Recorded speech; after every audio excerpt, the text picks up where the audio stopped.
हाँ, तो ये चैप्टर 3 का एक्सरसाइज का क्वेश्चन नंबर 3.11 है। इसमें क्या बोला जा रहा है कि इसमें एक छोटी बैटरी है जिसका ईएमएफ या पोटेंशियल डिफरेंस 8 वोल्ट है। देख रहे होगे फिगर में, ये 8 वोल्ट है। ठीक है, तो यहाँ पर ये बोला जा रहा है कि इसका वोल्टेज 8 वोल्ट है और इसका इंटरनल रेजिस्टेंस कितना है, 0.5 ओम है। और इसको एक बड़ी बैटरी जिसका पोटेंशियल डिफरेंस कितना है, 120 वोल्ट। ठीक है, उससे इसको चार्ज किया जा रहा है। बोल रहा है ना DC supply, 120 volt DC supply बोल रहा है। तो इसको एक बड़ी बैटरी से चार्ज किया जा रहा है।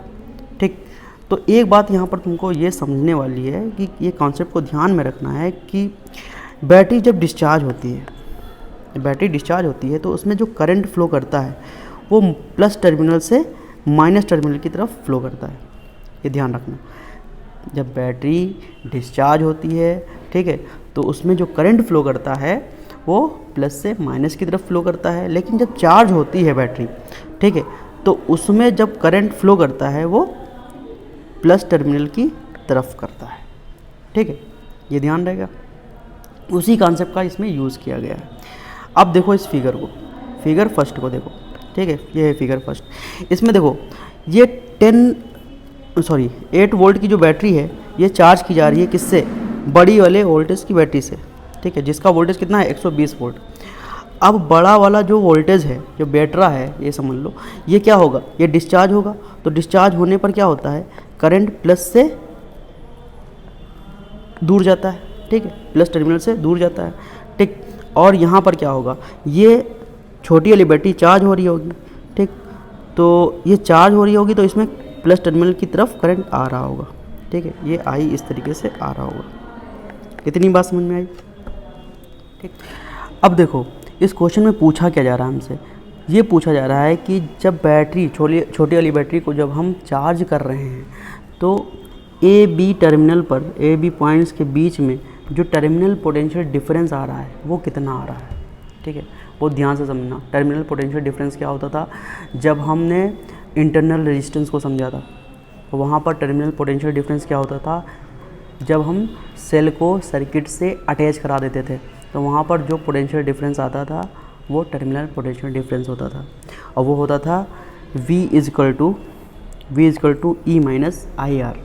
ठीक है, ये तब होता था जब बैटरी हमारी डिस्चार्ज होती थी। लेकिन जब यहाँ बैटरी चार्ज होगी तो यही potential difference, terminal potential difference क्या हो जाएगा, V is equal to E plus IR। अब देखो इस सर्किट में बैटरी का ईएमएफ दिया हुआ है, यानी कि E की वैल्यू कितनी दी हुई है, देखो ये V1 दी हुई है, 8 वोल्ट। इंटरनल रेजिस्टेंस दिया हुआ है 0.5 ओम। ठीक है, लेकिन हमको इस करंट के बारे में नहीं पता। ठीक, ये जो करंट है इसके बारे में नहीं पता हमको। ठीक, तो इस करंट को हमको पता करने के लिए हमको क्या करना पड़ेगा, सर्किट का कॉम्बिनेशन देखना पड़ेगा कि रेजिस्टेंस कौन सी कॉम्बिनेशन में है और सेल कौन से कॉम्बिनेशन में है। तो करंट कैसे फ्लो कर रहा था भाई, करंट ऐसे फ्लो कर रहा था। ठीक, इससे निकल रहा था बड़ी वाली बैटरी से और छोटी वाली बैटरी में जा रहा था इस तरीके से। ठीक, तो हम सेकंड फिगर देखेंगे। यहाँ पर आ जाओ। सेकंड फिगर में देखोगे कि रेजिस्टेंस कैसे हैं, सीरीज़ में है, और जो वोल्टेज है हमारा बैटरी जिसमें लगा हुआ है वो भी सीरीज कॉम्बिनेशन में लगा हुआ है। और याद रखना, सीरीज कॉम्बिनेशन में अगर सेल या बैटरी लगे हुए हैं तो पोटेंशियल डिफरेंस क्या होता है, बड़े वाले से छोटा वाला घट जाता है। ठीक, देखो यहाँ पर, तो यहाँ पर नेट पोटेंशियल, इस सर्किट में देखोगे नेट पोटेंशियल जब निकालोगे, यहाँ पर देखोगे net potential difference in above circuit, और सर्किट कौन सा है, सेकेंड। ठीक, अबव सर्किट। तो इसमें देखोगे V नेट जब हम निकालेंगे तो क्या आएगा हमारे पास, V2 माइनस V1। और V2 कितना है बेटा हमारे पास, 120, और V1 कितना है, 8। तो कितना बचा हमारे पास, 112 वोल्ट। ये बेटा V नेट है। और ये क्यों निकालना है, क्योंकि हमको करंट निकालना है सर्किट के अंदर। ठीक, और रेजिस्टेंस देख लो, रेजिस्टेंस दोनों कैसे हैं, सीरीज कॉम्बिनेशन में। ठीक, तो दोनों इसमें सर्किट में रेजिस्टेंस क्या हो जाएंगे, ऐड हो जाएंगे। ठीक है, because resistance in series then R net कितना हो जाएगा बेटा, आर नेट बराबर लिखोगे इंटरनल एक्सटर्नल, तो आर स्मॉल आर कितना है 0.5 और कैपिटल आर कितना है भाई हमारे पास, कैपिटल आर कहाँ गया, 15, कैपिटल आर है हमारे पास 15, ठीक। तो ये हो जाएगा हमारे पास 15.5 ओम, ये आर नेट हो गया, ठीक है। अब हम बात करेंगे किसकी, आई की।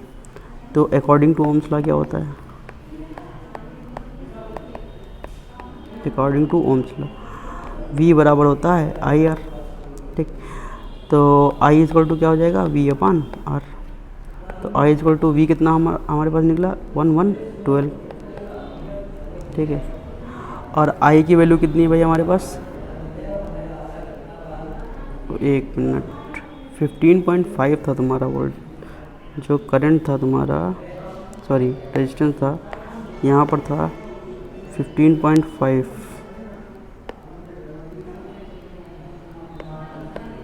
इसको मिटा के ये कर लो, तो ये हो जाएगा 16 ओम, ठीक। तो यहाँ पर हो जाएगा तुम्हारा ये 16, ठीक है। और 16 1 जा 16 7 जा ये आ जाएगा, आई तुम्हारी आ जाएगी 7 एम्पियर। तो जो करंट सर्किट में फ़्लो कर रहा है, ठीक है, इसकी वैल्यू कितनी आ गई 17 एम्पियर, ठीक। और हमको क्या निकालना है, टीपीडी, टोटल पोटेंशियल डिफरेंस। तो V इक्वल टू ई की वैल्यू कितनी है हमारे पास 8, ठीक है।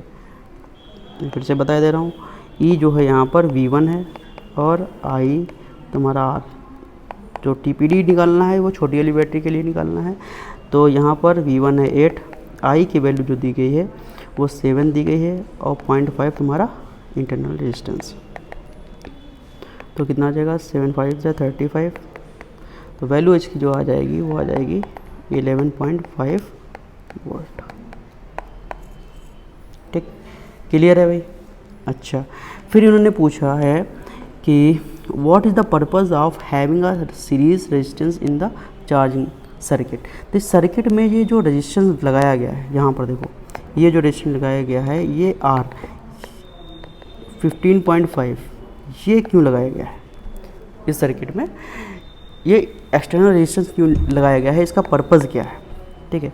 तो ये समझ लो कि जो है ये वोल्टेज है, ज़्यादा वोल्टेज होने की वजह से करंट ज़्यादा फ्लो करेगा, ठीक है।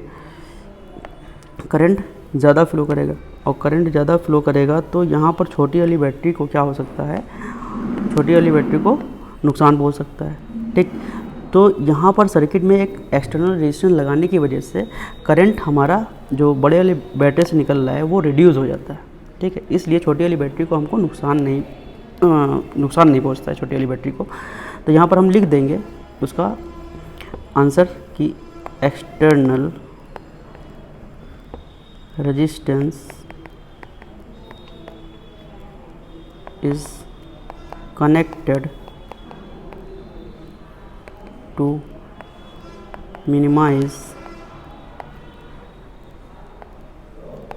the करंट को घटाने के लिए ये एक्सटर्नल रेजिस्टेंस यहाँ पर लगाया जाता है ताकि हमारी छोटी बैटरी को कोई प्रॉब्लम ना हो, उसमें कोई डेंजर ना आए, ठीक है। Thank you.